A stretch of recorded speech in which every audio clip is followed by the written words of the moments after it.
బాలశౌర్య గెలుస్తాడు. ఎందుకనే ఉంది, అంతవరకు కూడా అతను చేశాడు కదా, ఎంపీగా అక్కడ వేసాడు, ఎమ్మెల్యేనా ఎంపీగా వేసాడు, గెలిచాడు. అతను పొరక్కలు చేస్తాడు పని. ఇప్పుడు నాయుడు గారు పెట్టాడు కదా కొత్తగా, మళ్ళీ వాటి గురించి కూడా జనాల స్పందన వస్తుంది జనాల్లో. బీసీలకు ఎక్కువ ఇచ్చాడు కదా, బీసీల కార్పొరేషన్ గురించి కొత్తగా పెట్టాడు. వాటి గురించి నిన్న మీటింగ్ జరిగింది. అవన్నీ కూడా రేపు రావాలంటే మరి ఈ తెలుగుదేశం అనేది గెలవాలి.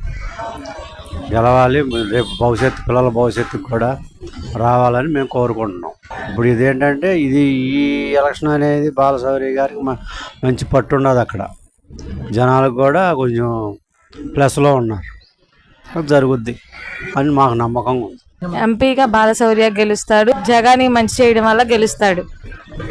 జగన్ అయితే ఇప్పుడు మట్టికి ఏం చేయలేదు. ఇంకా జగన్ వస్తే జనాలు అడుక్కొని తింటాం తప్ప ఏమి అనేది లేదు. మచిలీపట్నం ఎంపీగా బాలశౌర్య గెలుస్తాడు. ఎమ్మెల్యేగా ఏమో బోడే ప్రసాద్ గెలుస్తాడు. ఇప్పుడు క్యాపిటల్ అంటూ మనకి ఏది లేదు కదా, 3 అన్నారు, ఒక్కడు కూడా పూర్తి అవ్వలేదు. ఒక్కటన్నా పూర్తి అయితే అప్పుడు మనకి ఇదని తెలుసు. పోలవరం ప్రాజెక్ట్ ఆగిపోయిందా, అమరావతిగా 5 ఏళ్ళుగా చేస్తూనే ఉన్నారు పోరాటం, 5 ఏళ్ళుగా చేస్తూనే ఉన్నారు. దానికి ఏది ఇది లేదు కదా. ముందు ఆపుతానన్నారు, ముందు అసలు ఆపేస్తానన్నారు, పూర్తిగా ముందు ఆపలేదు. పెన్షన్ ఒకేసారి పెంచుతానన్నారు, సంవత్సరం పెంచుకుంటూ వచ్చారు. అలాగా మచిలీపట్నం ఎంపీగా బాలశౌర్య వస్తాడు.